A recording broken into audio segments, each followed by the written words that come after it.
Welcome to Powerhouse, where we interview the biggest names in housing and ask them about their strategy for growth. I'm Diego Sanchez, president of HousingWire. My guest today is Frank Martell, CEO of loanDepot and a true powerhouse. Frank, it's so great to have you on the show. Thank you, Diego, and thanks for inviting me. And I look forward to talking about housing and all things loanDepot.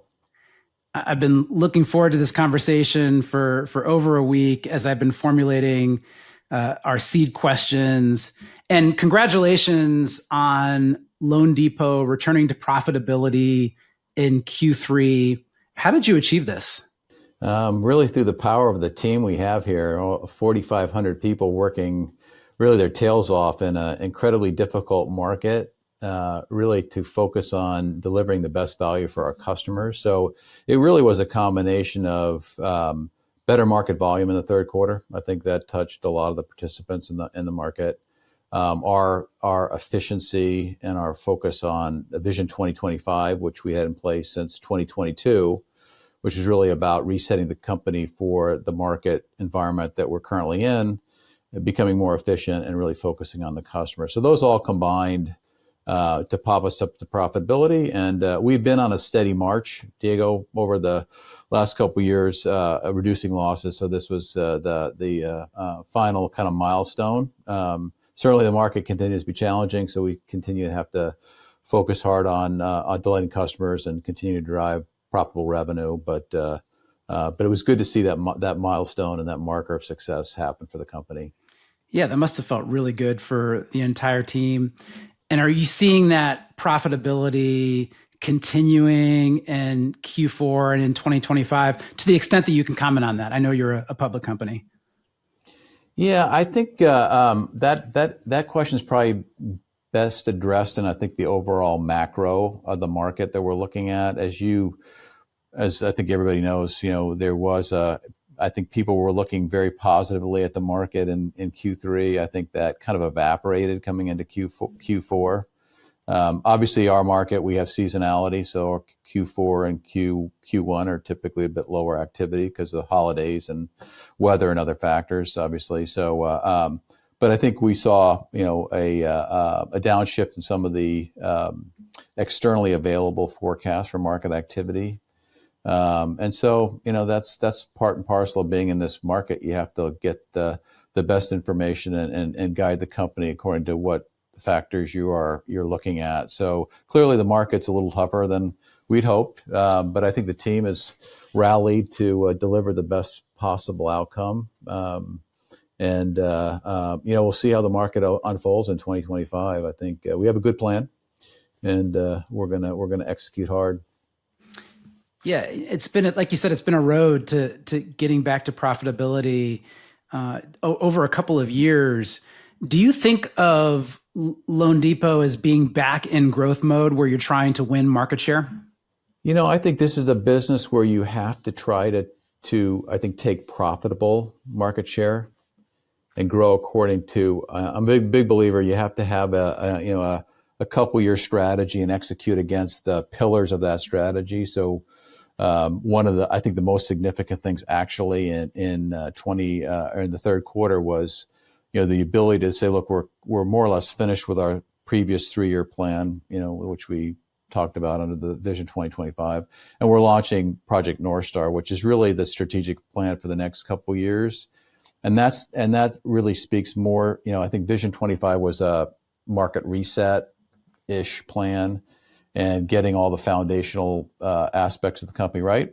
I think Project Northstar is much more about differentiation and profitable growth. And, I think that entails market share.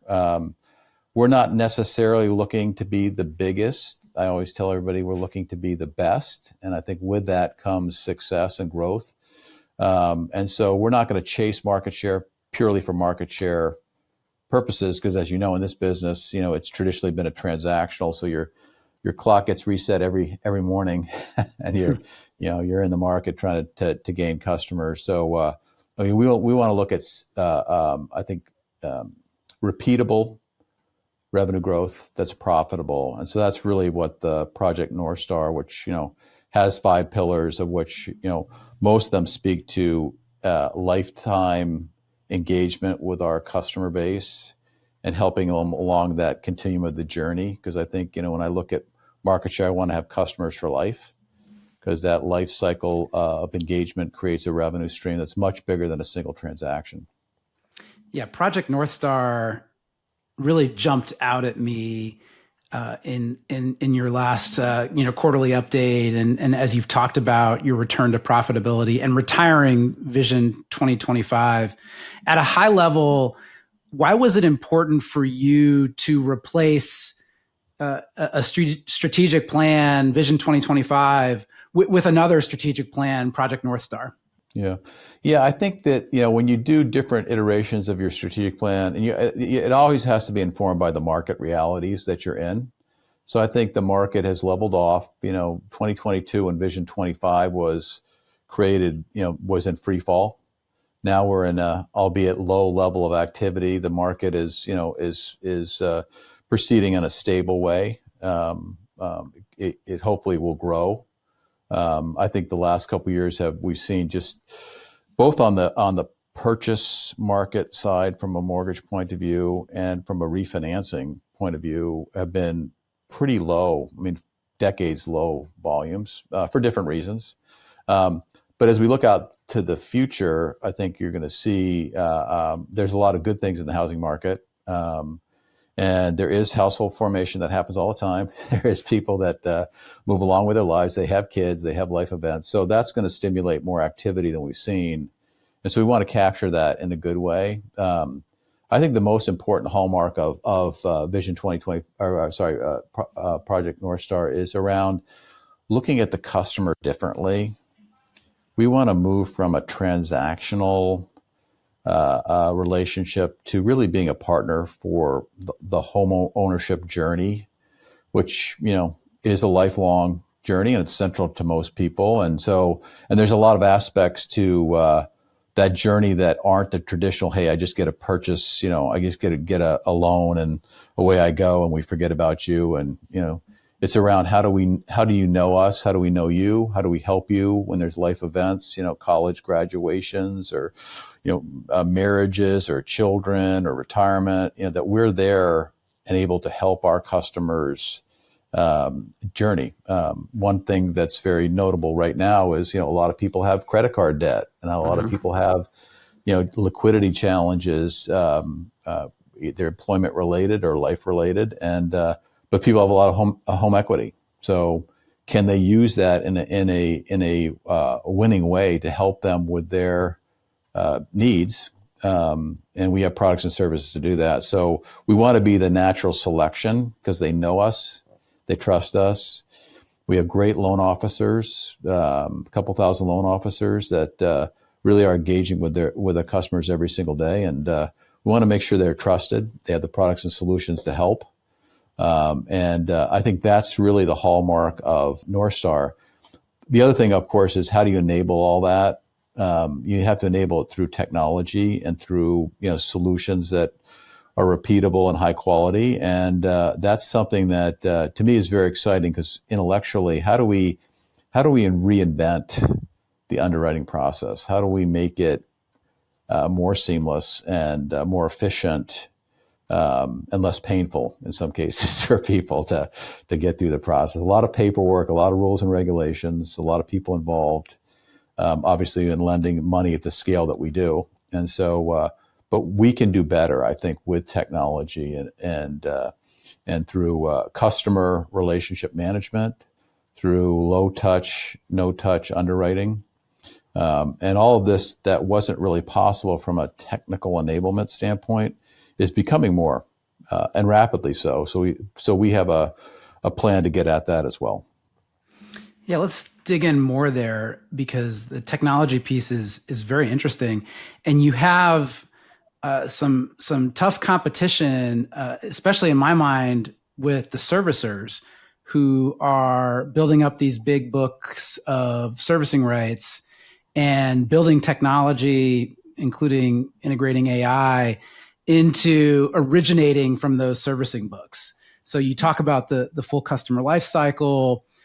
You've got some folks out there who want to take a bite at that apple that you created with that original origination. How are you thinking about competing with the big servicers and others that would like to get after those refinance opportunities and those home equity opportunities? Yeah, look, I think that it's a big market, and a lot of the servicers are great firms, but it takes a long time to build a quality origination function. It's one thing to recycle your own book. It's another thing to go out and get fresh origination.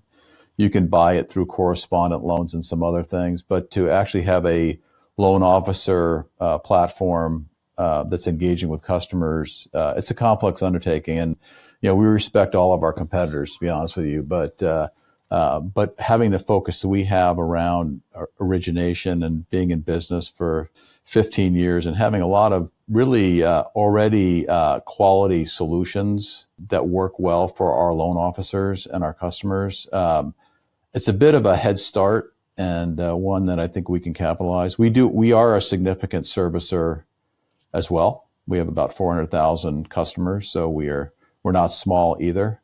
But these are capabilities we've had for quite a period of time, and so I think we have a little bit of a head start from a timing point of view.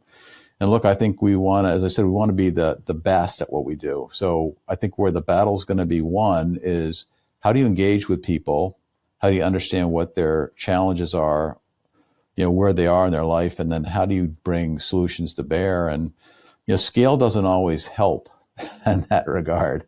And I still believe fundamentally that technology is an enabler, but it doesn't replace the human to human touch, because housing, it's the biggest investment you make. A lot of times you can make big mistakes, and you want to have somebody that can take you through that.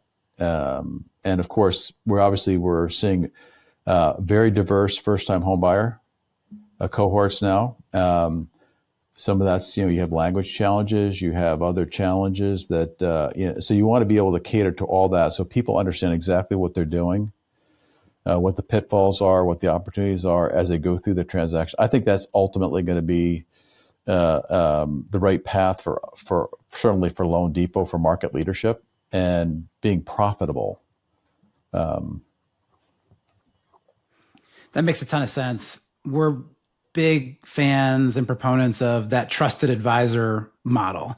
There's really nothing that replaces that local expertise, that product expertise that an LO can bring to whatever transaction it is, whether it's the purchase of the home, refinance, second home purchase, whatever. So that answer makes a ton of sense to me. Do you keep a certain percentage of your originated loans to service? Like, you try to target a certain percentage, or does it depend on the market? Yeah, it moves around a little bit, Diego, but basically we try to hold typically 50 to 60% of our loans, and so that can modulate up and down, but right now that's kind of where we are. And it's good because you don't want to hold all of your originated loans, but the ones that have the right characteristics and are going to be on the platform for some period of time. So let's circle back to Project Northstar. And it sounds like a lot of that plan is strategically picking your battles on where you want to grow in 2025 and beyond. Could you talk through some of the elements of Project Northstar that you're most excited about? Yeah, I'd say probably the most exciting to me are three areas. One is the customer platform.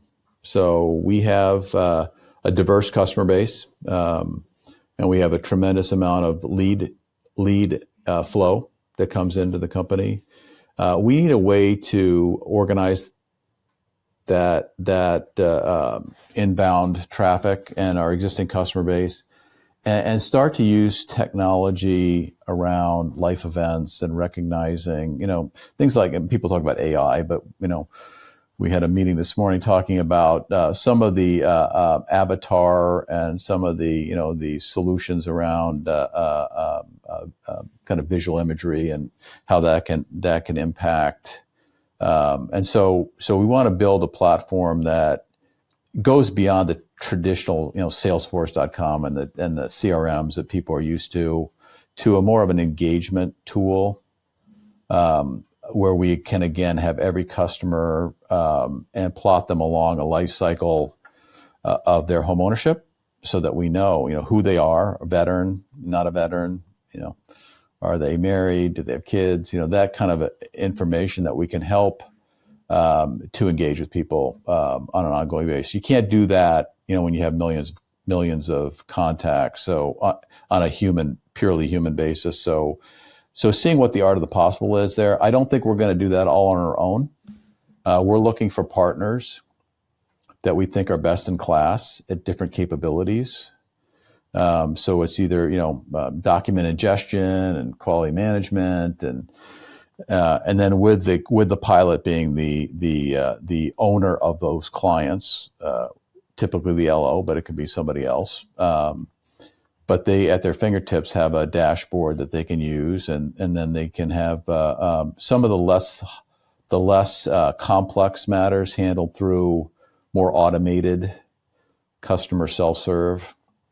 We'd like to get to that point in time, and then have some language capabilities and some capabilities that we can reach more diverse audiences and make it more comfortable for them. So I that's going to be very interesting to me, because it's something that really the technology is moving so quickly that I think can enable that. I think that's one area. The second area really is on the underwriting side. It's so complicated. We have lots and lots of people making rules and regulations, which are important, no doubt, but that makes for a complicated process. One of the biggest challenges in underwriting is income verification. In the olden days, you had a tax return or a W-2, or you had something that was pretty easy to. Now you have gig work, and you've got lots of other 1099 stuff, and you're self-employed. So trying to figure out what the income levels of folks are. Right now, it's very manual. It can get very manual, very complicated. So we need to figure out better ways to do, to take those kinds of pain points out of the cycle. And I think that's through definitely more automation, and different ways of collecting the data. Even, right now it's kind of a catch as catch can. You get a lot of different sources, and then you got appraisal, and you've got a lot of the collateral valuation things that, again, we want to try to look at where we can automate, standardize, and make sure that the accuracy is built in upfront versus trying to clean up in the back. Our loan processors and our underwriters have a lot of cleanup work typically that they have to do, and so we want to make sure that is less onerous, so we can shorten our turnaround times. Yeah, and I imagine less costly too, because with several of those steps, the costs can really add up depending on who you're partnered with and where you're getting the data from and how you're verifying things. So I imagine you're trying to shorten and decrease the costs, which enables you to give more to the consumer at the end of the day. Yeah, very much. I mean, look, I think to delight a customer, it's to understand them, be empathetic, understand their needs and what they're trying to achieve, talk them through it, but then deliver, the best value in terms of rate and have the money there when the closing needs to occur. And that's always a battle. It's always, nobody likes to push a close or have an issue with the rate. And so I think those are things that we want to take all that noise out and try to get to, certainty. We launched something called Mellow Now, which is a true kind of one day approval for an application, with a list of any conditions that make that the approval conditional. But it gives you, what do you have to collect and complete to get to that, to make that approval. But that's day one. So, which at our volume level is significant. So we want to give our customers certainty throughout the process. And when there's an issue, how do you solve that issue without going back and forth and traditional emailing and calling and texting and all that kind of stuff that adds time and cost to the cycle. I've always been, I started my career in manufacturing, believe it or not. And one of the cardinal rules in manufacturing is, quality up front. You engineer quality up front, and that is the most cost efficient and the quickest way to deliver the product. And I think that holds true for this industry, frankly. And so try to be, try to collect as much as possible up front, try to understand the dynamic up front, and then drive a more automated, platform. Because look, I think that's where ultimately you'll get some operating leverage. And this is an industry that doesn't get enough operating leverage. And it's because it is complicated and there's a lot of rules and there's a lot of things you have to deal with. And yep, sometimes people's lives are messy and they don't have the right information, or, they have life challenges that they don't tell you about. So, we want to work with that, but drive as much automation to get some operating leverage so that when there is a market uplift, that we're not just adding bodies, which is more the traditional model of this, this industry, has operated under. Yeah, absolutely. And it was a rough part of the last couple of years for the industry. And I imagine for loanDepot as well, because there is always this boom and bust of hiring and firing in mortgage. Yeah. And it seems to me that technology could really help us avoid some of that accordion hiring. Are you thinking along similar lines as you build and optimize the tech stack at loanDepot? Yeah, look, I think because it's in the public market, so I can tell you, I think loanDepot, and look, everybody in 2020 when the market took off, essentially everybody added a ton of people. We went from just over 4,000 people to just under 12,000 people, which is incredible. I mean, it's an incredible feat just to, when you think about it. And then, of course, when the market collapsed in early 2022, we had to reverse that and go from 12,000 people to 4,000 people. So that's not something you want to do. It's a very difficult thing to operationalize. It's a very difficult thing, to subject your employees to that kind of trauma. And so we want to build more operating leverage. You're going to need people in this business, but you just don't want to do that kind of extreme. And of course, I don't think, 2020 was quite a market in the history of a mortgage, certainly. And, two kind of more or less back-to-back $4 trillion origination years is something that has not been seen before. And to a certain extent, we're dealing with some of the ramifications of that, where you have, particularly on refi, where people were able to achieve, very low rates. And that's one of the things we're grappling with right now, is that, the refinancing market is significantly depressed because so many people have low rate mortgages, and the purchase market as well. I mean, people aren't moving because of the the lock-in effect of that particular time. So it was great in 20, great in 21. 22 was very difficult, and we've been living through that. Things are getting better, I think, but it's a slower cycle than historically, I think, a lot of the cycles we've seen. Before we wrap up, I want to get into the human side of being a CEO a little bit. And in 2022, you succeeded a founder CEO to become the CEO of loanDepot. What was it like for you replacing a founder who I imagine had a personality that drove a lot of the culture at loanDepot? Yeah, look, I think Anthony Shea, our founder, is really, one of those kind of titan figures in the, and there's a bunch in mortgage, and Anthony was certainly one of those, and still is. He's got a brilliant mind. He's a very growth-oriented leader, and he built Team Loan Depot, which is a high-energy, group of very smart people, and so that is a tough act to follow. I think that the philosophy that I follow, because I've actually followed a couple of similar people in my past.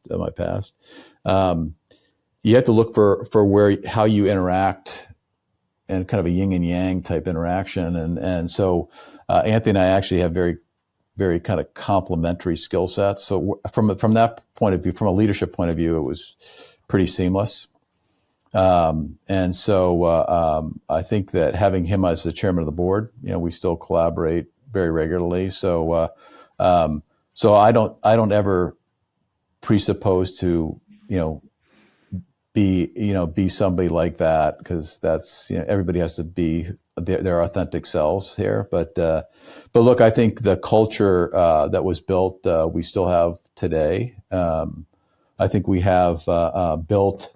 And that's one of the other pillars that I'm really interested in Project Northstar, Diego, is the people development side, and giving everybody the opportunity to flourish, and be creative, and to really be present at all key decision making, and have a collaborative style.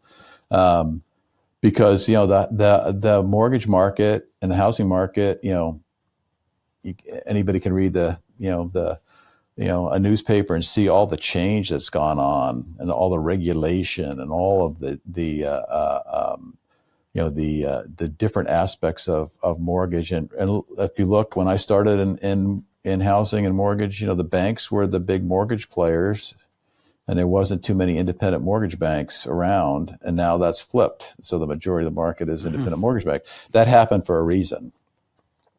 And I think that Anthony was brilliant at figuring that out earlier than a lot of people, and building a very good company. And I think that when the market was tough, I was able to come in and kind of do some of the resetting and all the changes, and building some of the other foundational elements that, as we became a public company, that were required. So my hat's off to him. But I think, I want to continue to build the team.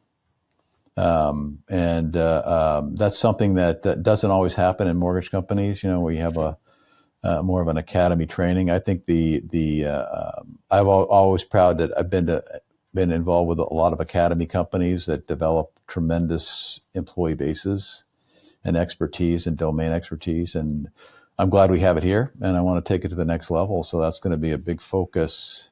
I think, culturally, the company's really strong.